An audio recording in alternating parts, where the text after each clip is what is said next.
এত ভালো টাটকা মাছ, এটা রুইয়ের বাচ্চা। পাবদাটাও খুব ভালো, একদম জ্যান্ত চিংড়ি মাছ, গলদা নয়, এমনি চিংড়ি। সকাল সকাল বাজার করতে বেরিয়ে পড়েছিলাম, তো মাছগুলো দেখে লোভ লাগলো, 2 রকমের মাছ নিলাম, পাবদা আর ইয়ে।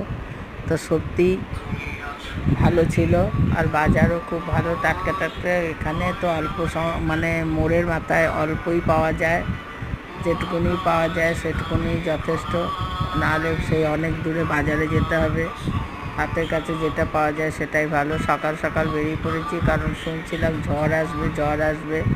তো ঝড় এখনও আসেনি, তার আগেই বাজারটা পুরো কমপ্লিট করে নিয়েছি। এদিকে কুকুরটা তার প্রাতঃভ্রমণে বেরিয়ে পড়েছে।